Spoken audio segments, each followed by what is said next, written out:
نبينا صلى الله عليه وسلم من أراد الحج فليتعجل صدق الله وصدق رسوله النبي الكريم. அளவற்ற அருளாளன், நிகரில்லாத பேரன்புடையோன், எல்லாம் வல்ல அல்லாஹுவின் திருப்பெயரை கொண்டு எனது சில வார்த்தைகளை தொடங்குகின்றேன்.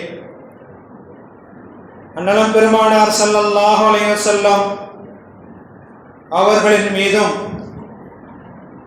நற்பாக்கியங்கள் நிறைந்த அவர்களின் குடும்பத்தார்களின் மீதும் அவர்களை பின்பற்றி வாழ்ந்த சத்திய சஹாபா பெருமக்கள், தாபிஈன்கள், தபஅ தாபிஈன்கள், மார்க்க அறிஞர்கள், குறிப்பாக இந்த ஜும்மாவுடைய நன்னாளையிலே ஒன்று கூடி இருக்கக்கூடிய நம் அனைவர்களின் மீதும் வல்ல ரஹ்மானுடைய வற்றாத பெருங்கருணை என்றும் நிலவட்டுமாக. சங்கைக்குரிய அல்லாஹ்வின் நல்லடியார்களே, நற்பாக்கியங்கள் நிறைந்த மாதங்களை அல்லாஹு தஆலா தொடர்ச்சியாக நம்முடைய இஸ்லாமிய சமூகத்திற்கும் இஸ்லாமிய கோட்பாடுகளை பின்பற்றி வாழக்கூடிய பெருமக்கள் அந்த மாதங்களிலே தங்களை நிலைநிறுத்திக் கொள்வதற்காக வேண்டி நன்மையின் பக்கம் அழைப்பதற்காக நன்மைகளை செய்து இறைவனின் நெருக்கத்தை பெறுவதற்காக வேண்டி மாதங்களின் சிறந்த மாதங்களை கொடுத்ததை போன்று அல்லாஹு தஆலா இந்த துல்கஅதா மாதத்தின் கடைசி பகுதியிலே நாம் இருந்தாலும் கூட சற்றேறக்குறைய 2 அல்லது 1 தினங்களிலே மாதத்தின் அடுத்த ஹஜ்ஜுடைய மாதத்தின் தொடக்கத்தை நாம் பெற இருக்கின்றோம். அந்த துல்ஹஜ் மாதத்தினுடைய சிறப்புகளுடைய அம்சங்களை நாம் தொடர்ச்சியாக கேட்டு வருகின்றோம். இஸ்லாத்தின் 50 கடமைகளில் ஒன்றான ஹஜ்ஜுடைய கடமையை நிறைவேற்றுவதற்காக வேண்டி ஹாஜிமார்கள், உலகெங்கிலும் வாழக்கூடிய இஸ்லாமிய பெருமக்கள், பல நாடுகளில் இருந்து பல இனத்தவர்கள், பல மொழி பேசக்கூடியவர்கள், ஏறத்தாழ 30 லட்சத்துக்கும் மேற்பட்ட மனித கடல்களாய் சங்கமிக்கக்கூடிய அந்த புனித காபா ஆலயம் நோக்கி நீங்கள் ஹஜ் செய்வது கடமை என்பதை ஹஜ்ஜுடைய மாதத்திலே அல்லாஹ் நமக்கு சொல்லி காட்டுகின்றான்.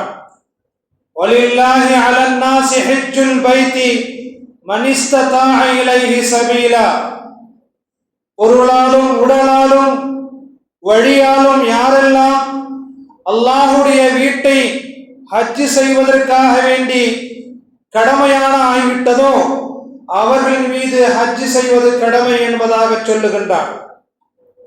மட்டுமல்ல, நமது உயிரின் உயிரான நபிகள் ஸல்லல்லாஹு அலைஹி வஸல்லம் அவர்கள் கூறினார்கள், மன் அராதல் ஹஜ்ஜ ஃபல்யதஅஜ்ஜல். எந்த ஒரு மனிதர் ஹஜ் செய்ய வேண்டும் என்று நாடுகின்றாரோ, ஹஜ் செய்ய வேண்டும் என்று எண்ணம் கொண்டு விட்டாரோ அவர் அதை விரைவாக முடித்துக் கொள்ளட்டும் என்று கூறினார்கள். மேலும் சங்கை மிகுந்த சஹாபா பெருமக்களிடம் நபி அவர்கள் கூறினார்கள், இன்னல்லாஹ கதப அலைக்குமுல் ஹஜ்ஜ. அல்லாஹ் உங்களின் மீது ஹஜ்ஜை கடமையாக ஆக்கிவிட்டான் என்று கூறினார்கள். அந்த நேரத்திலே சஹாபா பெருமக்கள் எல்லாம் ஒன்று கூடி இருக்கக்கூடிய அந்த கூட்டத்திலே அக்ரா இப்னு ஹாபிஸ் என்ற நபி தோழர் கேட்டார், யா ரசூலல்லாஹ், ஒவ்வொரு ஆண்டும் ஹஜ் செய்ய வேண்டும் என்று கடமையா என்று கேட்டார். அதற்கு நபிகள் ஸல்லல்லாஹு அலைஹி வஸல்லம் அவர்கள் கூறினார்கள், லவ் குல்து நஅம் லவஜபத். நான் நீங்கள் கேட்ட கேள்விக்கு ஆம் என்று பதில் சொல்லியிருந்தால் ஒவ்வொரு ஆண்டும் உங்களின் மீது ஹஜ் கடமையாக ஆகியிருக்கும், அது செய்வது வாஜிபாக ஆகியிருக்கும் என்று நபிகள் ஸல்லல்லாஹு அலைஹி வஸல்லம் அவர்கள் கூறிவிட்டு, ஹஜ் என்பது வாழ்வில் ஒரு முறை கடமை என்பதை நமக்கு நபி ஸல்லல்லாஹு அலைஹி வஸல்லம் அவர்கள் சொல்லிவிட்டு, ஒன்றுக்கு மேல் ஒருவர் ஹஜ் செய்தால் அது அவருக்கு நன்மையை கூட்டி தரும், அது நஃபிலான வணக்கத்திலே சேர்ந்துவிடும் என்பதாக நபிகள் ஸல்லல்லாஹு அலைஹி வஸல்லம் அவர்கள் கூறினார்கள். எந்த காரியத்தை விரைவாக செய்ய வேண்டும் என்று நபிகள் ஸல்லல்லாஹு அலைஹி வஸல்லம் அவர்கள் கூறினார்களோ அந்த ஹஜ்ஜினுடைய கடமையை தங்களின் மீது வசதி வாய்ப்புகள் இருக்கக்கூடிய பெருமக்கள் அந்த கடமையை பிறகு பார்த்து கொள்ளலாம் என்று காலம் தளர்த்துகின்றார்கள். ஆனால் மன் அராதல் ஹஜ்ஜ, எந்த ஒரு மனிதர், எந்த ஒரு இஸ்லாமியர் அல்லது ஆணோ பெண்ணோ ஹஜ் கடமையாகிவிட்டால், ஹஜ் செய்ய வேண்டும் என்ற கடமை அவர்கள் ஆகிவிட்டால், ஃபல்யதஅஜ்ஜல், அதை விரைவாக செய்து முடிக்கட்டும் என்று கூறுகின்றார்கள்.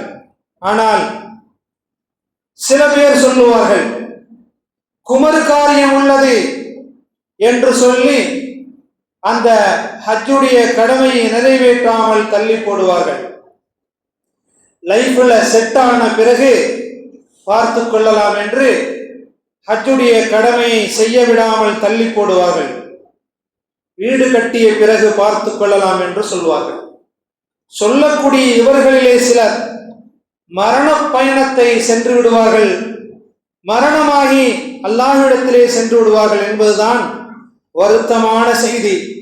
எனவேதான் நபிகள் ஸல்லல்லாஹு அலைஹி வஸல்லம் அவர்கள் கூறினார்கள், மன் அராதல் ஹஜ்ஜ ஃபல்யதஅஜ்ஜல், வசதி வாய்ப்பும் உடல் நலமும் இருந்து விட்டால் போதும், அதற்கு வயது வரம்பு ஒரு காரணம் அல்ல, அதற்கு தடையாக இருப்பதும் இல்லை என்பதை நாம் மனதில் கொள்ள வேண்டும். 20 வயதிலே ஒருவருக்கு அல்லாஹுடைய உதவி கொண்டு வசதி வாய்ப்புகளோடு இருக்கக்கூடிய வாய்ப்பை அல்லாஹ் தஆலா 20 வயதிலே கொடுத்து அவருக்கு ஹஜ்ஜுடைய கடமையை நிறைவேற்றுவதற்காக வேண்டியுள்ள வாய்ப்பை கொடுத்து விட்டால் அவர் 60 வயது வரை காத்திருக்க வேண்டும் என்ற அவசியம் கிடையாது.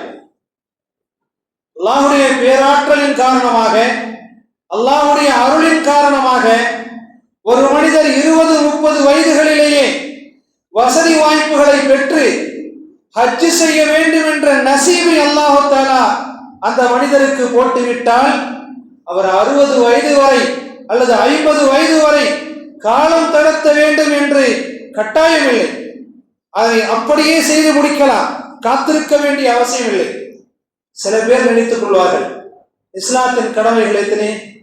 5: கலிமா, தொழுகை, நோன்பு, ஜக்காத்து, ஹஜ். ஹஜ் எத்தனாவது இடத்துல வருது? 5வது இடத்துல வருது, கடைசியில தானே வருது. இஸ்லாத்தின் கடமைகள் 5: கலிமா, தொழுகை, நோன்பு, ஜக்காத்து, ஹஜ். இந்த ஹஜ்ஜுடைய கடமை இஸ்லாத்தினுடைய கடமைகளிலே கடைசியாகத்தானே வருகிறது. வசதி வாய்ப்புகளை 20, 30, 40 வயதுகளிலே பெற்றிருந்தால் என்ன, ஹஜ்ஜுடைய கடமை என்பது கடைசியில தானே வருது, அதனால கடைசியில செஞ்சுக்கலாம் என்று சொல்லி தள்ளி போடுவார்கள். இவைகளெல்லாம் நாம் சொந்தமாக ஏற்றுக்கொள்ளப்பட்ட உருவாக்கி கொண்ட சட்டங்கள், இது தவறான செய்திகள். எனவே கடமைகளிலே கடைசியாக வந்தாலும் கூட முதலில் செய்ய வேண்டிய கடமை ஹஜ்ஜுடைய கடமை. கடமைகளிலே கடைசியாக வந்தாலும் கூட அதை முதலிலே செய்ய வேண்டிய கடமை ஹஜ்ஜுடைய கடமை என்பதை புரிந்து கொள்ள வேண்டும். காபத்துல்லா, இறைவனை சுஜூது செய்து வணங்கி வழிபடுவதற்காக வேண்டி உலகத்திலே தோற்றுவிக்கப்பட்ட முஸ்லிம்கள் அனைவர்களுக்கும் சிரம் தாழ்த்தி சஜிதா செய்வதற்காக வேண்டி கட்டப்பட்ட முதல் ஆலயம் கஅபா. பாவங்களை கொட்டிவிட்டு மன்னிப்பை வாங்கக்கூடிய புனிதமான இடம் காபத்துல்லா. ஹாஜிகள் தனது எல்லா கோரிக்கைகளையும் ஒப்படைத்துவிட்டு திரும்பக்கூடிய பூமி அந்த பூமி. காபா என்னும் உயர்ந்த ஆலயம் உலக முஸ்லிம்கள் சுமார் 30 லட்சம் பேர்களை உள்வாங்கிக் கொள்ளும் புனித இடம். எல்லோருக்கும் அங்கே இடம் இருக்கிறது. எப்படி அங்கே இருக்கும்?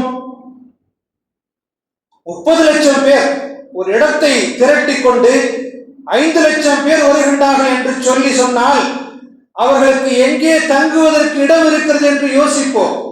ஆனால் சர்வசாதாரணமாக அல்லாஹ் அந்த காலத்திலே சொல்லிவிட்டார். இப்ராஹிம் அலைஹிஸ்ஸலாத்து வஸ்ஸலாம் அவர்கள் அல்லாஹ்விடத்திலே பேசிக் கொண்டிருக்கும் போது அல்லாஹ் சொல்லுகின்றான், ஹஜ்ஜி செய்யக்கூடியவர்கள் வருவார்கள், தவாஃப் செய்யக்கூடியவர்கள் வருவார்கள், சுஜூது செய்யக்கூடியவர்கள் வருவார்கள், இஅ்திகாஃப் இருக்கக்கூடியவர்கள் வருவார்கள். அவர்களுக்காக வேண்டி நீங்களும் உனது மகனும் சேர்ந்து இந்த பள்ளியை சுத்தப்படுத்துங்கள் என்று சொன்னான். ஒப்பந்தம் போட்டான், உடன்படிக்கை எடுத்துக்கொண்டான். அஹித்னா இலா இப்ராஹீம வ இஸ்மாஈல அன் தஹிரா பைத்திய லித்தாயிஃபீன வல் ஆகிஃபீன வர்ருக்இஸ் சுஜூத். சஜிதா செய்பவர்களுக்காக வேண்டி, ருக்கு செய்வதற்காக செய்யக்கூடியவர்களுக்காக வேண்டி, இஅ்திகாஃப் இருக்கக்கூடிய பெருமக்களுக்காக வேண்டி, ஹஜ்ஜிலே தவாஃப் செய்வார்களே அந்த பெருமக்களுக்காக வேண்டி இந்த எனது ஆலயத்தை நீங்கள் இருவருமாக சேர்ந்து சுத்தம் செய்யுங்கள் என்று சொல்லி அல்லாஹ் உடன்படிக்கை எடுத்தார். அப்பேற்பட்ட அந்த சுத்தமான இடத்திலே ஹாஜிகள் எல்லோரும் ஒன்று கூடக்கூடிய அந்த இடத்திலே 30 லட்சம் பேர்கள் ஒன்று கூடக்கூடிய அந்த இடத்திலே எப்படி சாத்தியமாகும்? இடங்கள் எங்கே கிடைக்கின்றன? சில நேரங்களிலே அல்லாஹ் தஆலா எப்படி பரக்கத்து செய்கிறான் என்று யாருக்குமே தெரியாது. காரணம் என்னவென்றால் அந்த இடத்தை அல்லாஹ் எப்படி வர்ணனை செய்து சொல்லுகின்றான் என்றால், முபாரக்கன் அல்லதி பிபக்கத முபாரக்கன் வஹுதல் லில் ஆலமீன். உலக மக்கள் அனைவர்களுக்கும் வழிகாட்டக்கூடிய அந்த இடம் இருக்கின்றதே அது பரக்கத்து நிறைந்த இடம், பரக்கத்து நிறைந்த பூமி. மக்கா என்னும் ஆலயம் செல்லக்கூடிய அந்த மனிதர்கள் பயம் இல்லாமல் இருக்கக்கூடிய அந்த இடம். எவர் ஒருவர் அந்த பூமியிலே நுழைந்து விட்டாரோ அவர் இறைவனின் பாதுகாப்பிலே நேரடியாக வந்து விடுகின்றார். வமன் தஹலஹு கான ஆமினா. எவர் ஒருவர் அந்த மக்கா என்னும் பூமியிலே நுழைந்து விட்டாரோ அவர் பாதுகாப்பு உள்ள மனிதராக ஆகிவிட்டார் என்று திருக்குர்ஆன் நமக்கு சொல்லி காட்டுகின்றது. அப்பேற்பட்ட அந்த பரக்கத்து நிறைந்த அந்த ஆலயத்திலே லட்சத்துக்கும் மேற்பட்ட மக்களுக்கு எல்லோருக்குமே தங்குவதற்கு இடம் கிடைக்கின்றன, எல்லோருக்குமே உணவு கிடைக்கின்றன, எல்லோருமே உறங்குகின்றார்கள், எல்லோருமே விழிக்கின்றார்கள், எல்லோருமே சேர்ந்து தன் தேவைகளை பூர்த்தி செய்து கொள்ளுகின்றார்கள். இவைகளுக்கெல்லாம் எங்கே இடம் இருக்கின்றது? பரக்கத்து நிறைந்த அந்த பூமியை அல்லாஹ் தஆலா எப்படி வர்ணனை செய்கின்றான் என்றால், தாயின் கருவறையிலே ஒரு குழந்தையை உண்டாக்குகின்றான். ஆனால் சில நேரங்களிலே இறைவனின் பேர் அதிசயம் எப்படி இருக்கும் தெரியுமா? ஒரே ஒரு குழந்தை இருக்கக்கூடிய அந்த இடத்திலேயே 3 குழந்தைகளை இருக்க செய்கின்றான். கருவறையிலே 1க்கு 2ஆக 2க்கு 3ஆக என்று எப்படி அந்த இடத்திலே இடத்தை கொடுக்கின்றானோ அது போன்று எத்தனை லட்சக்கணக்கான மக்கள் அந்த கஅபாவை நோக்கி வந்தாலும் கூட நான் தருகின்றேன் இடம். பாலைவனத்திலே நின்று கொண்டு இப்ராஹிம் அலைஹிஸ்ஸலாத்து வஸ்ஸலாம் அவர்கள் சொன்னார்கள், யா அல்லாஹ், இந்த இடத்துல நிப்பாட்டிக்கிட்டு என்னைய ஒரு ஜனங்க இல்ல, ஒண்ணு இல்ல, ஒரு ஆள் இல்ல, பாலைவனமா தெரியுது, எங்க பார்த்தாலும் மண்ணு குகையா தெரியுது, வெளிச்சமா தெரியுது, ஒரு மரம் இல்ல, ஒரு மட்டை இல்ல, இந்த இடத்துல போய் நின்று மக்களுக்கு அறைகூவல் விடுப்பீராக என்று சொல்லுகின்றாயே, வஅஸின் ஃபின்னாஸி பில் ஹஜ், ஹஜ்ஜை கொண்டு மக்களுக்கு நீங்கள் அறிவிப்பு செய்யுங்கள் என்று சொல்லுகின்றாயே இறைவா, அது எப்படி பொருத்தமாகும்? அது எப்படி சாத்தியமாகும்? இல்லை, சாத்தியப்படுத்தக்கூடியவன் நான்.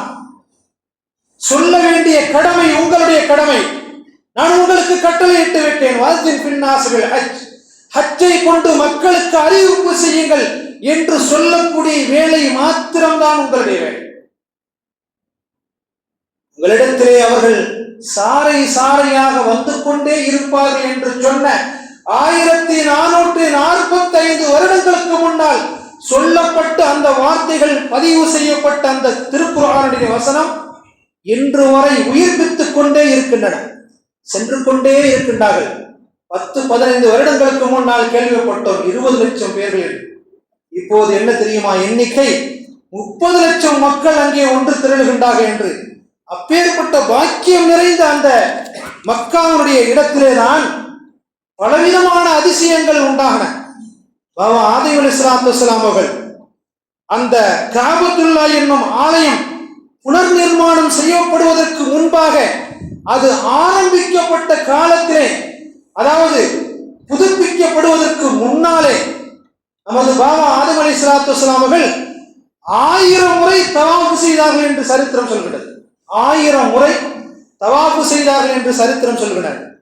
1000க்கும் மேற்பட்ட நபிமார்கள் தவாஃப் செய்த இடம் காபா ஆலயம். மக்காவில் இருக்கும் காபாவில் மட்டும்தான் இறைவன் தவாஃப் செய்யக்கூடிய அந்த வணக்கத்தை கடமையாக்கினான். மதீனத்துல் முனவ்வராவில் சென்று நீங்கள் தவாஃப் செய்ய முடியாது. பைத்துல் முகத்தஸிலே சென்று நீங்கள் தவாஃப் செய்ய முடியாது. ஹஜ்ஜுக்கு செல்லக்கூடியவர்கள், ஹஜ்ஜுக்கு யாரெல்லாம் அல்லாஹ் நசீவாக்கினானோ அப்பேற்பட்ட பாக்கியசாலிகள் உயர்ந்த நிலையிலே காணப்படுவார்கள். யாருக்கெல்லாம் அல்லாஹ் தஆலா ஹஜ் செய்வதற்குரிய நசீபை போட்டானோ அவர்கள் பாக்கியசாலிகள். வரக்கூடிய காலங்களிலே இன்ஷா அல்லாஹ் இந்த வருடத்திலே 3 குடும்பத்தார்கள் எப்படி நமது ஊரிலே சென்றார்களோ 2 மடங்குகள் பெருக வேண்டும். காசியை வைத்துக் கொண்டு நாம் கணக்கு பார்த்தால் என்றைக்குமே நமது கணக்கு தப்பாகத்தான் முடியும். சரியாக கணக்கு பார்ப்பதற்கு ஒரே இடம் ரப்புல் ஆலமீன் மட்டும்தான்.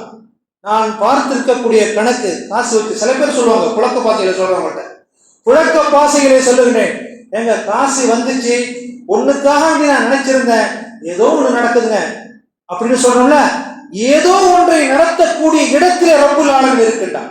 எனவே வரக்கூடிய காலங்களிலே ஹஜ் செய்யக்கூடிய பெருமக்கள் நமது ஊரிலிருந்து இன்ஷா அல்லாஹ் அதிகமான குடும்பத்தார்கள் கிளம்ப வேண்டும். அல்லாஹ் தஆலா அதற்குரிய பாக்கியத்தை தருவானாக. காரணம் என்ன தெரியுமா? ஹஜ்ஜுக்கு செல்லக்கூடிய அந்த ஹாஜிமார்கள் பாக்கியசாலிகள். ஏன் தெரியுமா? அந்த இடத்திலே பெருமானார் ஸல்லல்லாஹு அலைஹி வஸல்லம் அவர்கள் வணங்கி நின்ற அந்த இடத்திற்கு, அந்த கிப்லாவுக்கு அல்லாஹ் பெயர் வைக்கின்றான். என்ன தெரியுமா? கிப்லத்தன் தருலாஹா. நபியே, நீங்கள் எந்த கிப்லாவை பிரியப்பட்டீர்களோ அந்த கிப்லா தான் அது. அந்த கிப்லாவை பெருமானார் ஸல்லல்லாஹு அலைஹி வஸல்லம் அவர்கள் பிரியப்பட்ட அந்த கிப்லாவிலே சென்று தொழக்கூடிய பாக்கியம் பெற்றவர்கள் தான் ஹஜ்ஜுக்கு சென்றவர்கள். அப்பேற்பட்ட பாக்கியத்தை நாம் பெற இருக்கின்றோம். மக்காவுக்கு வந்தார்கள் பெருமானார் ஸல்லல்லாஹு அலைஹி வஸல்லம். மக்காவுக்கு வருகின்றார்கள், காபாவை பார்த்தார்கள், அழுகை வருகின்றது, நிறுத்திக் கொள்கின்றார்கள். ஹரம் ஷரீஃபின் வாசலுக்கு வருகின்றார்கள், அழுகை வருகின்றது, நிறுத்திவிட்டார்கள், அடக்கி கொண்டார்கள். ஹஜ்ருல் அஸ்வத் கல்லுக்கு அருகாமையிலே வருகின்றார்கள், அழுகை வருகின்றது, அங்கே வந்து நின்று விட்டால் தவாஃபை தொடங்க வேண்டும். ஆனால் பெருமானார் ஸல்லல்லாஹு அலைஹி வஸல்லம் அவர்கள் தவாஃபை தொடங்குவதற்கு முன்பாக ஹஜ்ருல் அஸ்வத் கல்லை நெருங்கி அந்த இடத்திலே நிற்கும் பொழுது எத்தனை அழுகை வந்ததோ அத்தனை அழுகைகளையும் கொட்டி தீர்த்து விட்டார்கள். ஹஜ்ரத் உமர் ரலியல்லாஹு தஆலா அன்ஹு அவர்கள் கேட்கின்றார்கள், யா ரசூலல்லாஹ், மக்காவை நோக்கி வந்தீர்கள், அழுகை வந்தது, அடக்கிக் கொண்டீர்கள். ஹரம் ஷரீஃபின் வாசலுக்கு வந்தீர்கள், அழுகை வந்தது, அடக்கிக் கொண்டீர்கள். ஆனால் ஹஜ்ருல் அஸ்வத் கல்லுக்கு வரும்போது நீங்கள் தாமதிக்கவில்லையே, எல்லா அழுகைகளையும் சேர்த்து நீங்கள் அழுது கொட்டி விட்டீர்களே என்று கேட்கின்றார்கள். அதற்கு பெருமானார் ஸல்லல்லாஹு அலைஹி வஸல்லம் சொன்னார்கள், ஹுனா துஸ்கபுல் அவ்ராத், ஹுனா துஸ்கபுல் அபராத். நாயகம் திருமேனி ஸல்லல்லாஹு அலைஹி வஸல்லம் அவர்கள் சொன்னார்கள், கண்ணீரை எல்லாம் கொட்டி தீர்க்கக்கூடிய இடம் அதுதான். ஹஜ்ருல் அஸ்வத் கல்லு எங்கே இருக்கின்றதோ அந்த இடம்தான் கண்ணீரை எல்லாம் கொட்டி தீர்க்கக்கூடிய இடம் என்பதாக பெருமானார் ஸல்லல்லாஹு அலைஹி வஸல்லம் சொன்னார்கள். ஹாஜிகள் எல்லோரும் கொட்டி தீர்க்கக்கூடிய இடம், தங்களுடைய கண்ணீரை கொட்டி தீர்க்கக்கூடிய இடம் இதுதான் என்று கூறினார்கள். ஹாஜிகள் தங்களது கண்ணீரை ஒப்படைக்கக்கூடிய பூமி அந்த பூமி. நபிமார்கள் எல்லாம் தண்ணீர் குடித்த இடத்திலே தானும் நின்று தண்ணீர் குடிக்க போகிறோம் என்ற வாக்கியத்தை அடையக்கூடிய ஒரு வாய்ப்பு ஹாஜிகளுக்கு கிடைக்கின்றன. நபிமார்கள் எல்லாம் ஹஜ்ஜிக்கு சென்று வரக்கூடியவர்கள் ஜம்சம் என்ற தண்ணீரை கொடுப்பார்கள், பேரித்தம்பழத்தை கொடுப்பார்கள். அவைகளெல்லாம் பரக்கத் என்று நினைத்து நாம் உளப்பூர்வமாக குடிக்கக்கூடிய ஒரு வாய்ப்பு கிடைத்தாலும் கூட, ஆனால் ஹாஜிகளுக்கு கிடைக்கக்கூடிய அந்த வாய்ப்பு விலை மதிக்க முடியாத ஒன்று. காரணம், நபிமார்கள் எந்த இடத்திலே நின்று ஜம்சம் தண்ணீரை அருந்தினார்களோ அந்த இடத்திலே நீங்களும் நின்று அருந்தலாம் என்ற வாய்ப்பை ஹாஜிமார்களுக்கு கொடுக்கின்றார். அதைத்தான் ஒவ்வொரு வருடமும் நாம் இறைவனிடத்திலே கையேந்தி கேட்கின்றோம். இறைவா, வசதி வாய்ப்புகள் இருந்தும் எங்களுடைய மனதை கல்லாக ஆக்கிவிடாதே, காலம் தாழ்த்தி விடலாம், அடுத்த வருடத்திலே செல்லலாம் என்ற கல்லாக எங்களுடைய மனதை ஆக்கிவிடாதே ரப்பே. எங்களுக்கு வசதி வாய்ப்புகள் நிறைய இருக்கின்றது, ஆனால் சில காரணங்களை சொல்லி நாங்கள் அதை தள்ளி போடுகின்றோம். அதை தள்ளி போடாத அளவுக்குள்ள இலகுவான எண்ணத்தை எங்களுக்கு கொடுத்து வரக்கூடிய ஆண்டுகளிலே ஹஜ்ஜி செய்யக்கூடிய நசீவை தருவாயாக என்று துஆவை நாம் பிரார்த்தனை செய்ய வேண்டும். ஜம்சம் அந்த தண்ணீர், நபிகள் ஸல்லல்லாஹு அலைஹி வஸல்லம் சொன்னார்கள், அது தண்ணீர் அல்ல, பசியை போக்கக்கூடிய உணவு என்று கூறினார்கள். நல்லோர்கள் அருந்தக்கூடிய தண்ணீர் என்று கூறினார்கள்.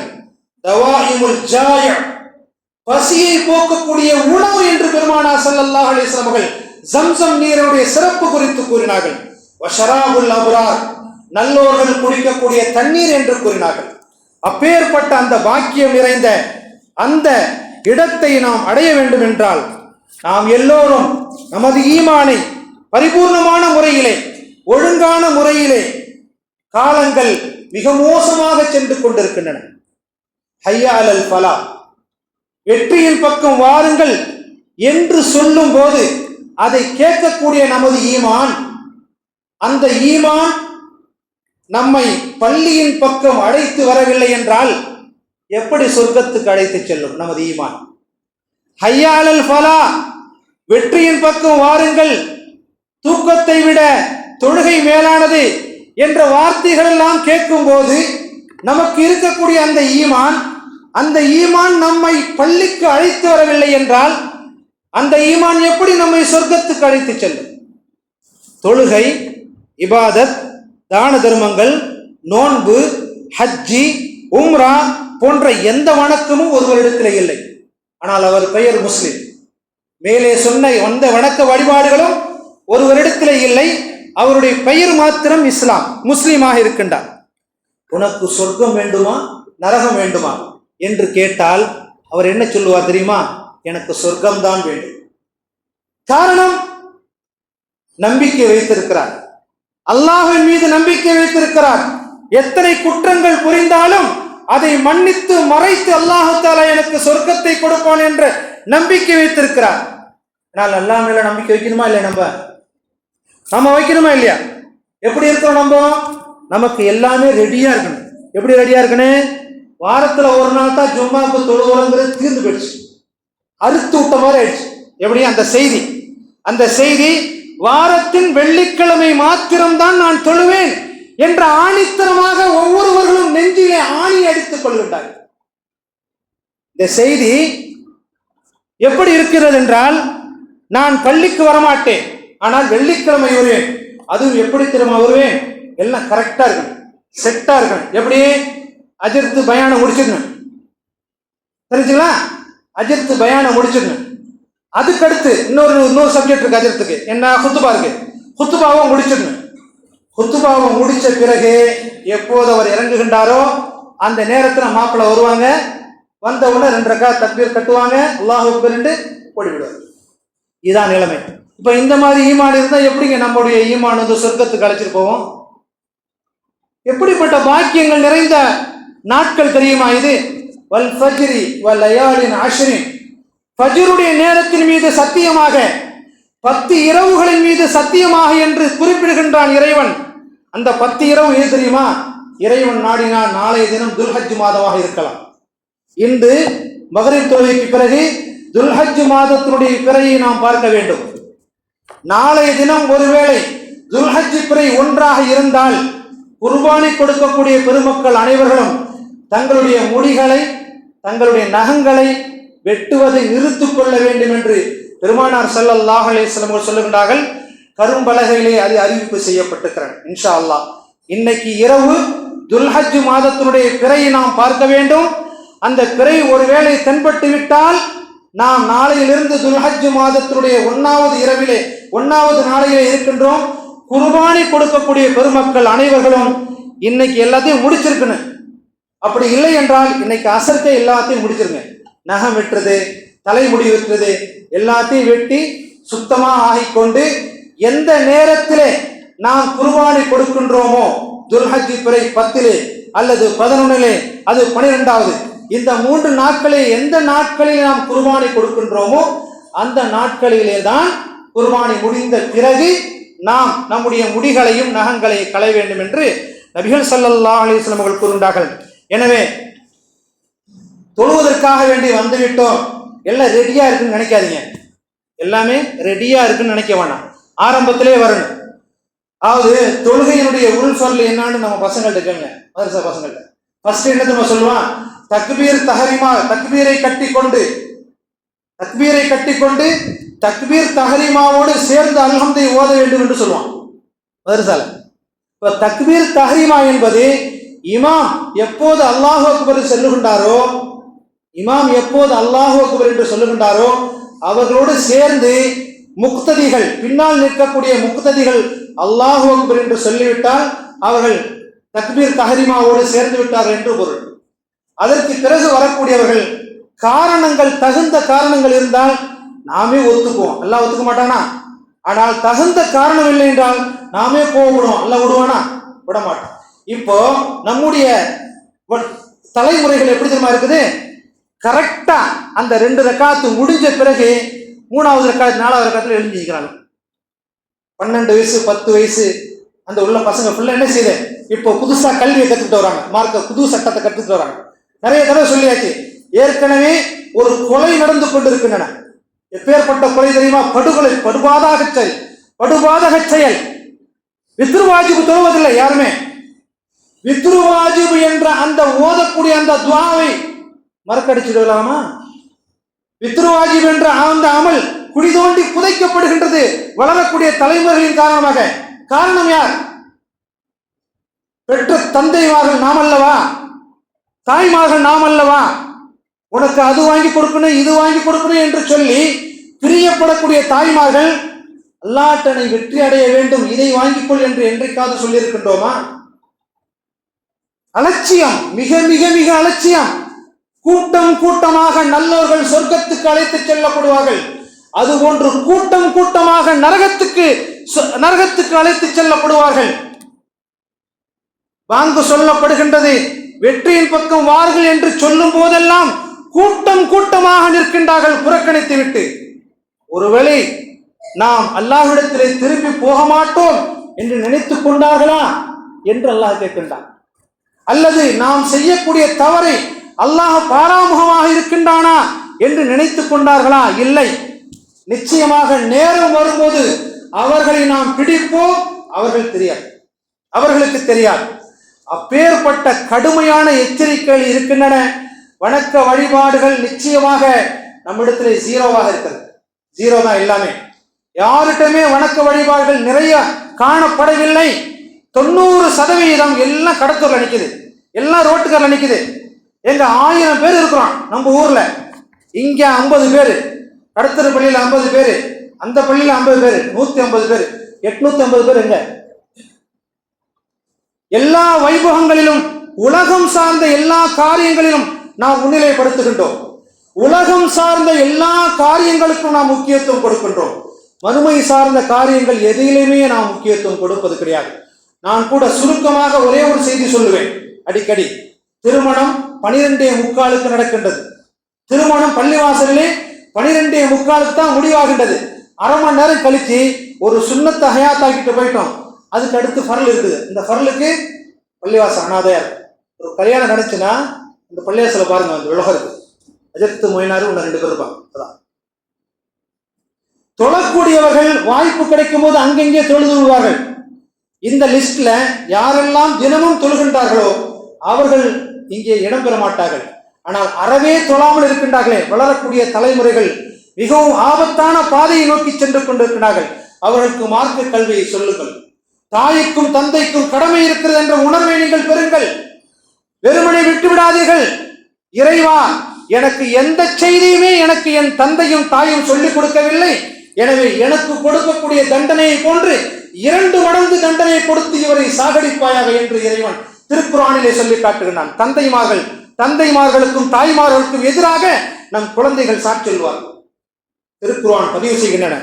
அப்பேற்பட்ட துர்பாக்கிய நிலையை விட்டும் நாம் தூரமாகி அல்லாஹு தாலாவையும் ரசூலையும் வணங்கி வழிபடக்கூடிய நற்பாக்கியங்கள் நிறைந்த நன்மக்களாக வரக்கூடிய ஹஜ்ஜுடைய மாதத்திலே நாம் அந்த காரியங்களை நிறைவேற்றக்கூடிய பெருமக்களாகவும், குர்பானி என்ற அந்த உயர்ந்த அமலை நிறைவேற்றக்கூடிய நன்மக்களாகவும், ஹஜ்ஜுக்கு செல்லக்கூடிய வரக்கூடிய காலங்களிலே புனிதமிக்க ஹஜ்ஜை யாருக்கெல்லாம் கடமையாக இருக்கின்றதோ அப்பேற்பட்ட பெருமக்கள் ஹஜ்ஜு செய்யக்கூடிய பாக்கியத்தை பெறக்கூடிய நன்மக்களாக அல்லாஹு தஆலா ஆக்கி அருள் புரிவானாக. வ ஆகிரு தாவனா அல்ஹம்துலில்லாஹி ரப்பில் ஆலமீன். அடுத்த